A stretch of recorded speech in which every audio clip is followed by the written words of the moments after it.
Ayan mga kababayan, meron kaming nakitang bahay dito. Tingnan nyo, ito. Ayan. Ayo. Hello po. Uy. Hello po.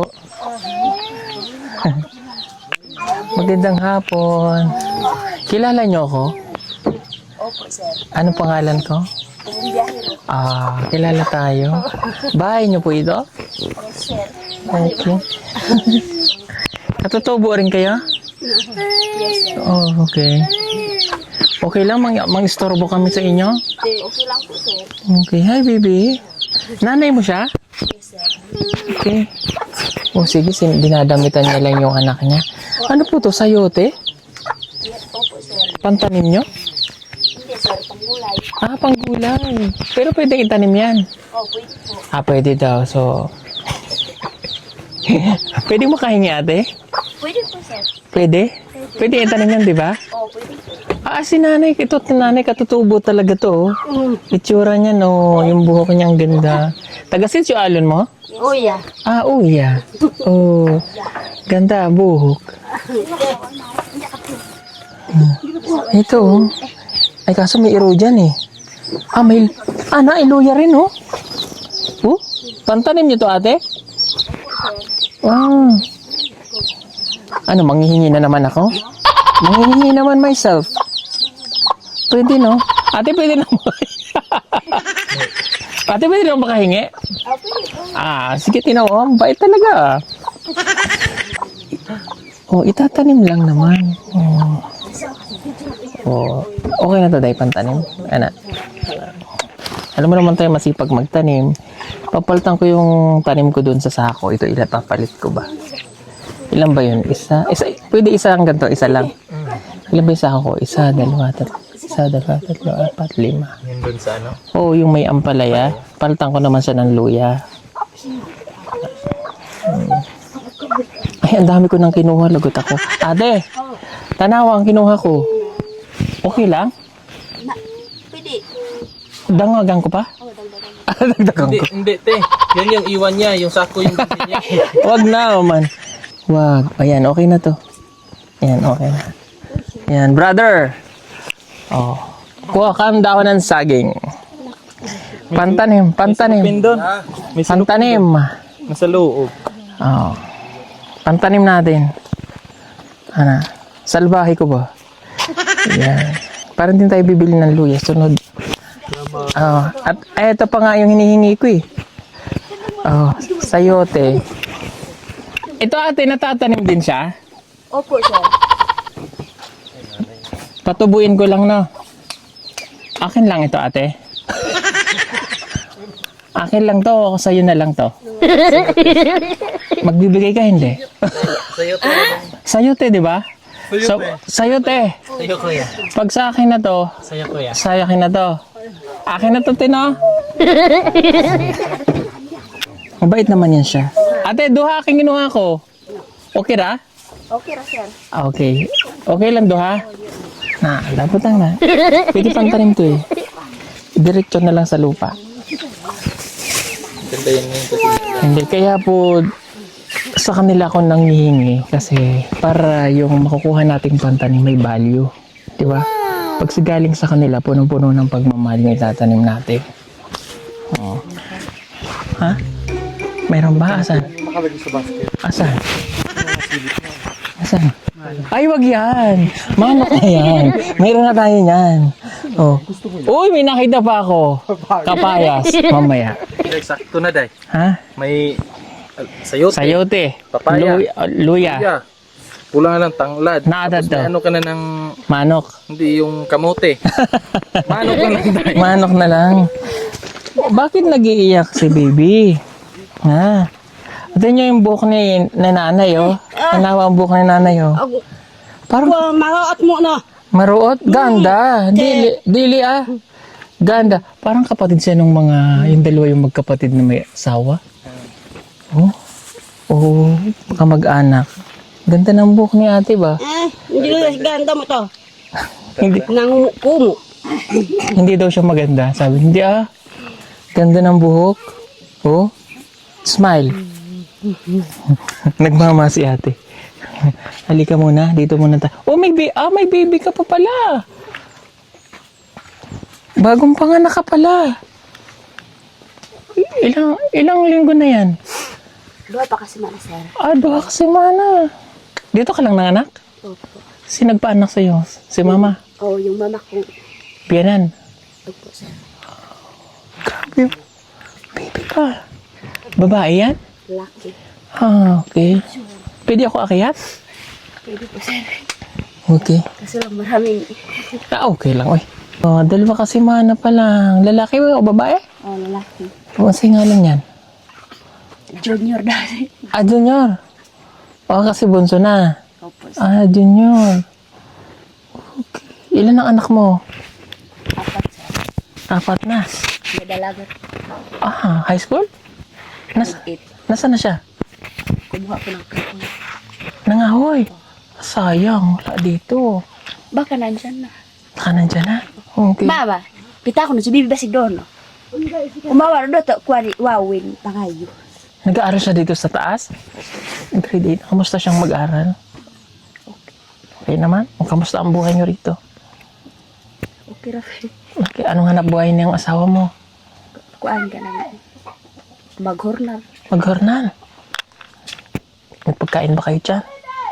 Meron, sir, maliit. Maliit lang? Okay lang. Mausok. Yung baby mo maano ng mata.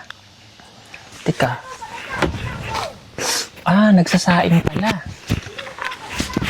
Dali ko mausok.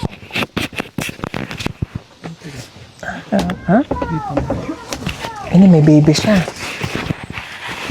Wala kasing apoy eh. Paningasan. Teka. Okay lang ate, apoyan ko? Laroy! Teka, para hindi tayo mag-amoy tinapa. Nasaan ang iro? Basig mamaak. Mama! Yaka! Iyo ka mag-aapoy, no? Nakakaiyak naman. Asu. Mayo pinumakamal eh. Mandi niya kimukat eh. Siko eh, no? Sigat lang sa dito.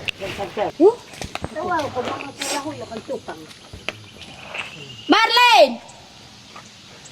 Ano sa babaw?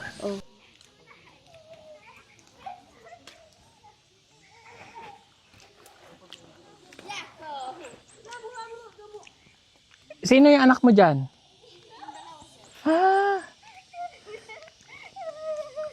Ang ganda niya ba? Okay.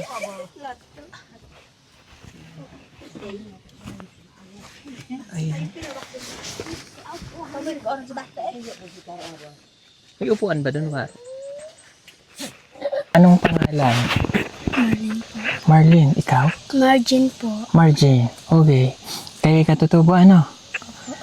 Okay. Anong grade ka na, Marlene? 8 po. Ikaw? 6. Okay. So dito kayo nag-aaral sa taas? Ang ganda nitong bata na to. Kamukha ka ni Cherry Pie Picache.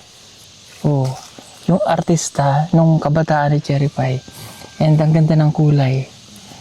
Kamusta ang pag-aaral mo? Okay naman po. Okay. So kayo'y dito nakatira.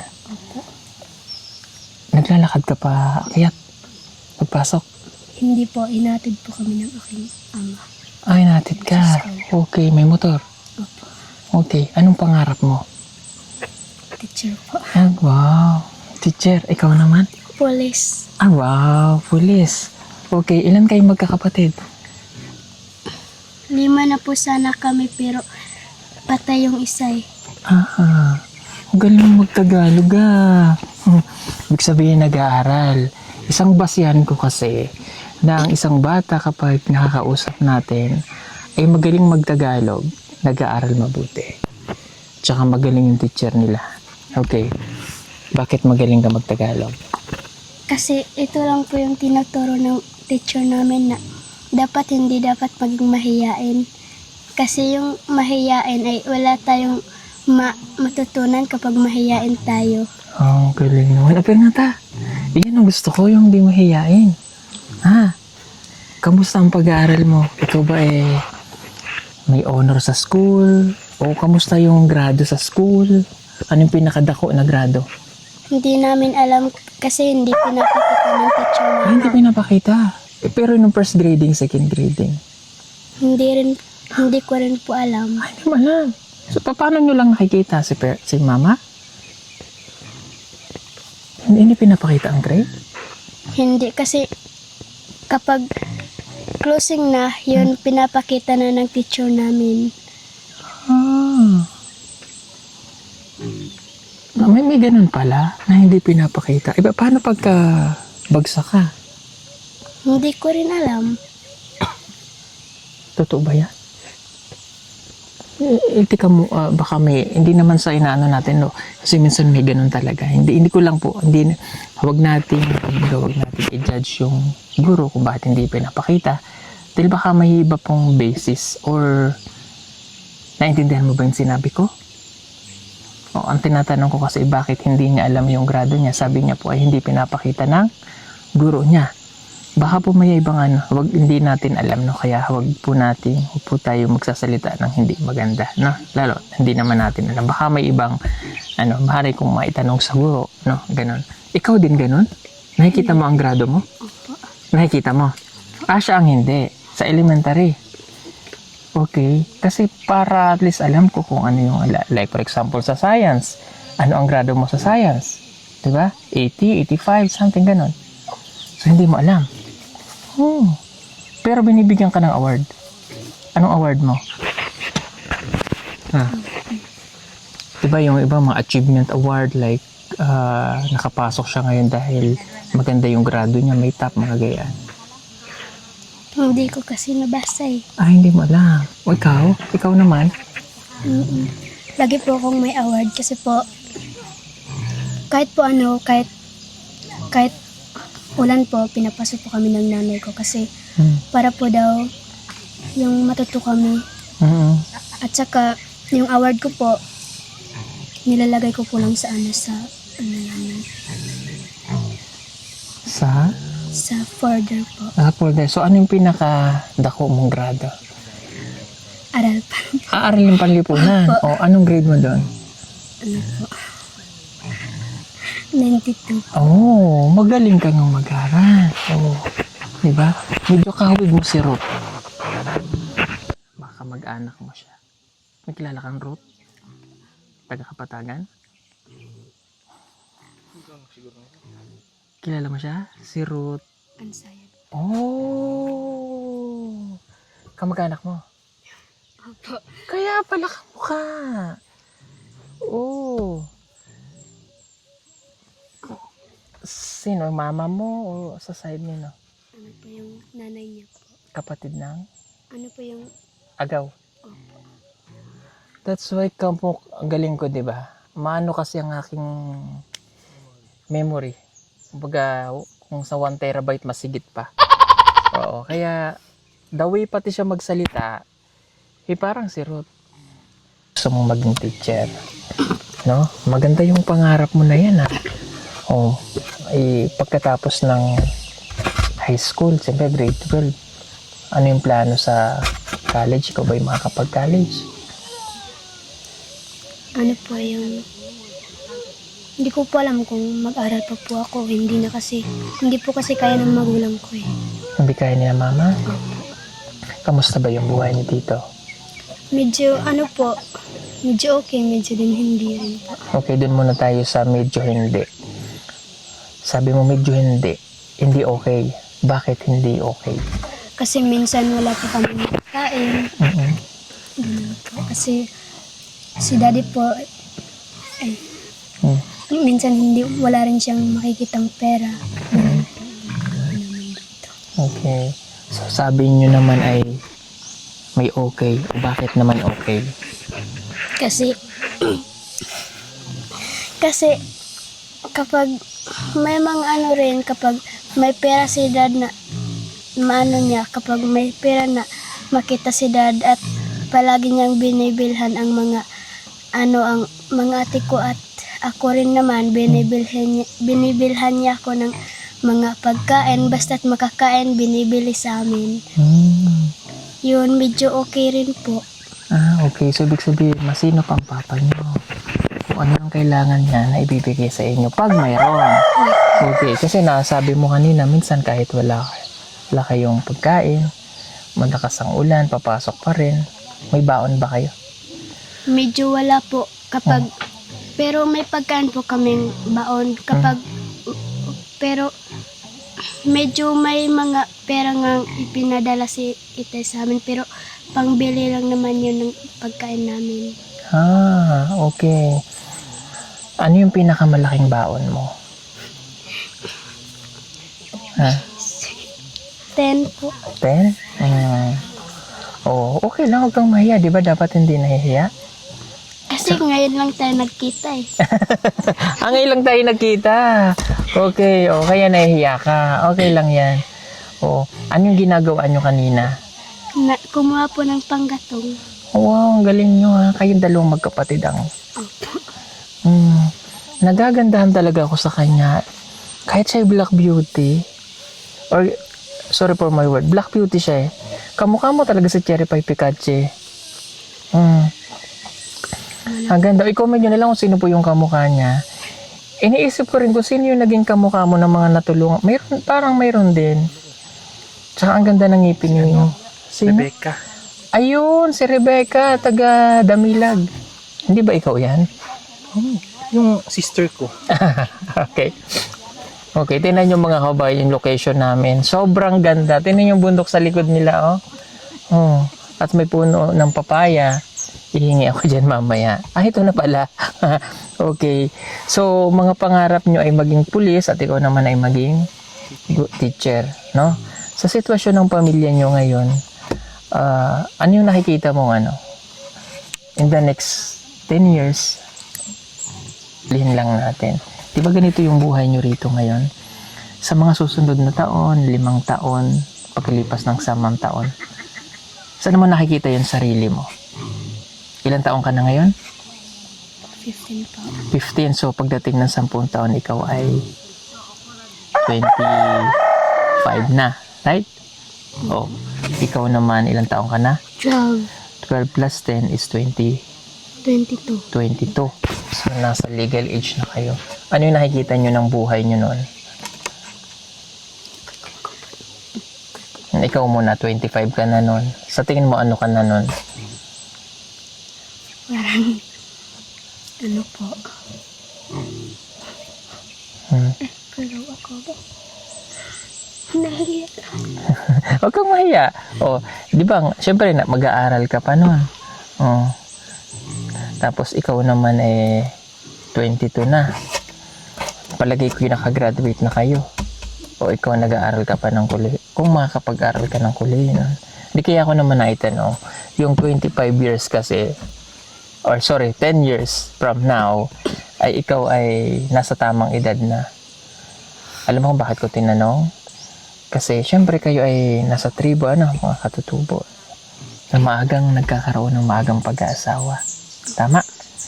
Tatanungin kita. Ikaw ba ay pabor sa maagang pag-aasawa? Hindi po. Bakit? Kasi po gusto ko pong makamit yung pangarap ko.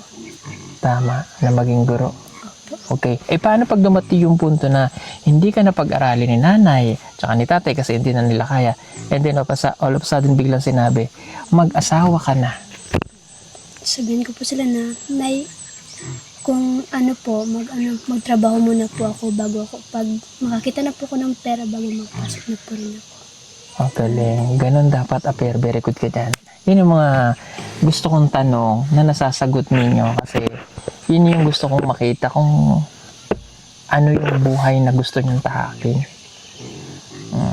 Kasi nga, sa dami ng mga natulungan ko, natulungan ng PB team, natulungan namin, nakikita namin yung sitwasyon ng bawat kabataan na ang nagiging sanhi minsan ay nauwi sa maagang pag-aasawa. That's why, tinanong ko sa'yo, kaya okay mag-aasawa. Unahin muna ang edukasyon, pag-aaral, tama. Huwag gagaya sa iba. Diba? Na nag-aaral, nagbo-boyfriend. Ikaw ba ay may boyfriend? Wala po. May naliligaw? Meron po. pero hindi ko po sinasagot. Bakit hindi mo sinagot? Kasi sabi ko, pag gusto niyo, huwag kayo dito, doon po kayo sa bahay namin. Kasi hindi naman po ko nanganganak dito sa daan. Oh, hindi naman ako pinanganak sa daan. Yun yung punto niya. Eh, paano pag naligo sa bahay? Sabihan ko na, pag kaya mo, maghintay ka. Ay, very good ka dyan. Pag kaya, magantay. Na, tama yun. Ganun dapat. O baka naman ikaw, may naliligaw na sa'yo, kabata mo po. Wala? Meron nga po. Ah, mayroon nga. Mayroon? Oh, ay. Magaling ako magbasa ng mata kasi. Oh, nababasa ko kasi yun. Kaya alam ko. Oh, bakit nagpapaligaw ka na? Hindi ko naman po sinagot eh. Oh, wag mo. Ilang taong ka pa lang? Job. 12. Oh, wag ka mapapaligaw ha. Bad yun. Ha? Bata ka pa. Kabata ka pa, tinan mo si ate. Hindi nagpapaligaw. Oh. Sino naman naliligaw sa'yo? Ha? Hindi ko alam pangalan. Ah, hindi mo alam pero nililigawan ka? Huwag mong papaligaw ha. Alam mo kung bakit? Kasi pag binibigyan mo siya ng chance, ikaw napufall ka din. Oh, that's puppy love kasi. Naranasan naman natin yung lahat. Even ako yung bata. Grade 5 nga ako yung lumalandi na. Nililigaw na rin ako eh. May puppy love din ako noon eh. Hi Jessica Mendez. If you're watching, I know you're watching. Ang aking childhood sweetheart. Grade 5 pa lang ako noon. Nagkakaroon ako ng shota ba?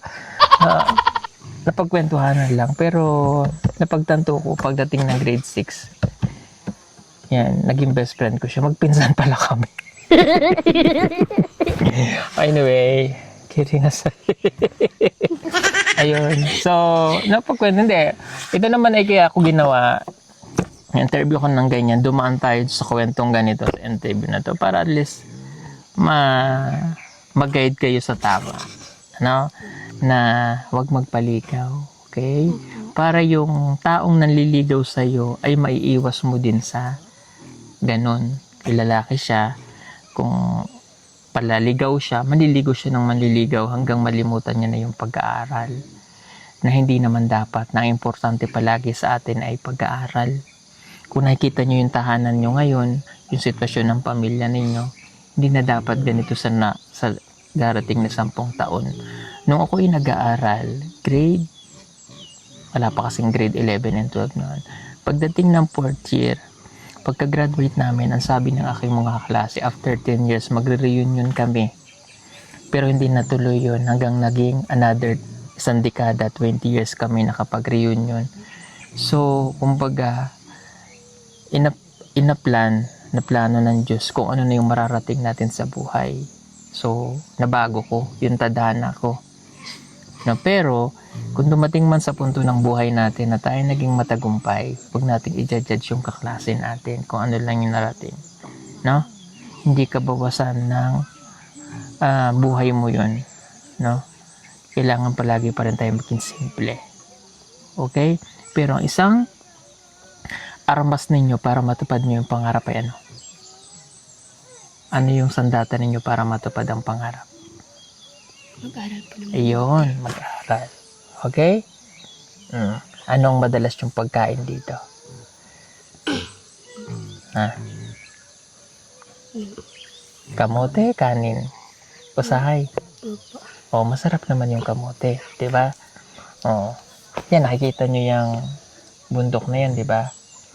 Oh. Pag nakikita mo yung bundok na yan, ano yung iniisip mo? Ha?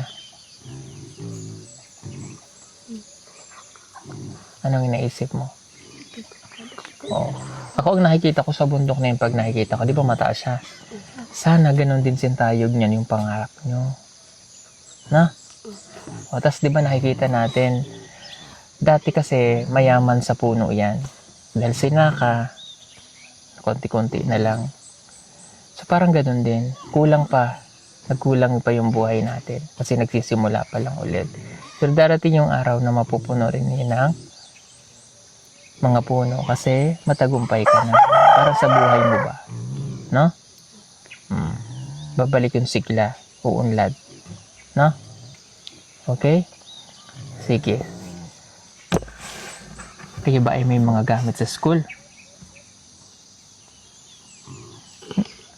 May bag? Opo. Meron naman. Malapit na ang graduation? Opo. Nakapag-exam na kayo? Wala pa sa Fourth grading? quarter. Last quarter. Okay. Sige. Okay, meron akong ibibigay na tulong para sa inyo. Okay? Ano ba yung mga pangunahing pangangailangan nyo? Ano po? Bigas po kasi minsan po wala po kaming bigas. Ano pa? At mga ulam. Ulam? Okay, sige. Bigyan ko kayo ng tulong. Mayroon pa kayong isang maliit na kapatid, ano? Kapapanganak lang pala ni nanay. Sabihan mo si nanay, huwag na siyang magbuntis. No? Ilan na nga kayong magkakapatid? 4? Oh. Sabihin mo si nanay, huwag na siyang magbuntis. Ha? Di ba? Oo. Para hindi madagdagan ng mga kapatid. Sorry po, gumagano no, kasi meron akong nakikitang maliliit na small insect. Pasig pumasok sa mata ko ba? Okay. O, bibigyan ko kayo ng tulong para makatulong kahit konti. Ha? Ito po ay galing sa pagtutulungan po nating mga kabayan namang hindi nag-i-skip ng ads. Yung kinikita natin sa ating vlog ay naitutulong po natin sa mga kababayan po natin natutulong. Gunit para sa inyo. Thank you po. Okay? So, ano yung maipapangako mo sa iyong pamilya? O, unahin mo na kita. Ano yung maipapangako mo kay mama at papa? May papangako po sa mga magulang ko na magiging maayos ang mga pamilya namin kasi may mga tulong po kayong bigay sa amin.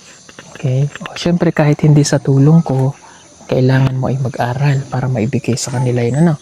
O, ikaw naman. Ano ko po ay ano po yung sabihin ko sa kanila na mag-aral po ko ng mabuti, huwag po kayo mag-alala. Okay. Thank you. Ayan, dapat ganyan ang mindset na. Hindi yung, sorry po ulit, nagpapaligaw. Ha? O, huwag nagpapaligaw. Bad yun.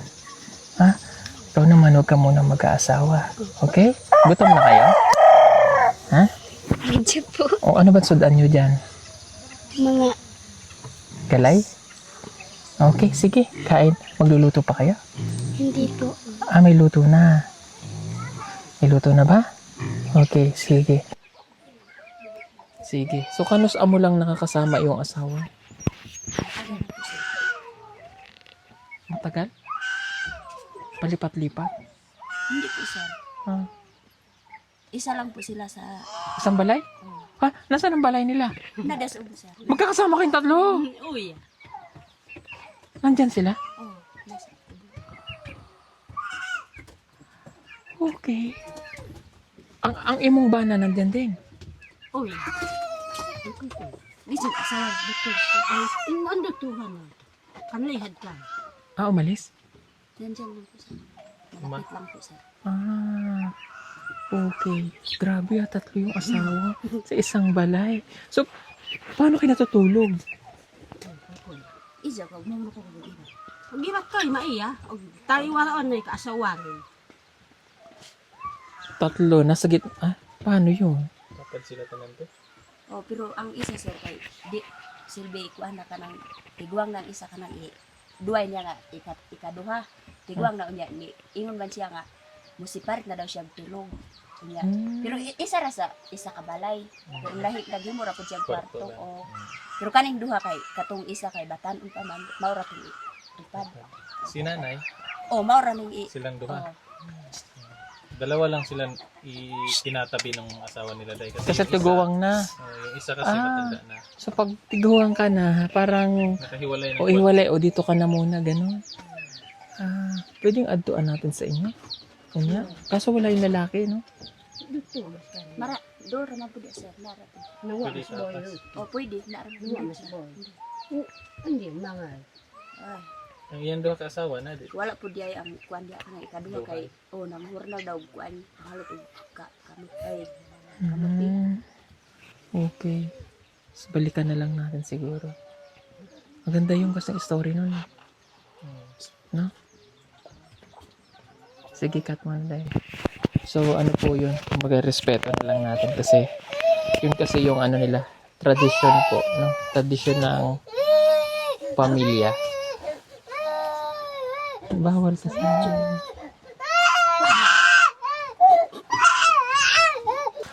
Oo, Nay, para sa'yo to. Ha? O, sige po, at naulan na kami, aalis na. God bless po sa inyong lahat. Salamat. Bye-bye. Marami pa sa atin ngayon hindi pa alam na gumamit ng solar. Pero hindi nyo ba alam na napakadali lang naman talagang gamitin ng solar dahil meron na tayo ngayon ng mga smart solar. Na kahit kayo mismo ay kayang-kaya nyong ikabit to sa inyong tahanan. That is 200 watts na pwede nyong gamitin indoor and outdoor. Napakaliwanag na nito at talaga namang makakatipid pa kayo sa kuryente. At ang maganda pa dito ay may kasama na itong remote na pwede nyong kontrolin. Pwede nyo itong iset ng 3 hours, 5 hours, or 8 hours. At ang isa sa nagustuhan ko dito ay malaki na ang kanyang solar panel. Na makapagbibigay ng continuous lightning na up to 12 hours. Let's say, alas 6 ng gabi nyo binuksan, mamamatay pa siya ng alas 6 hanggang alas 8 ng umaga. At ang maganda dito, hindi basta-basta nababasa ang bulb nito dahil waterproof na. Kaya kung gusto nyo pong mag-order nito ay mag-message na kayo dyan sa PB Team Solar.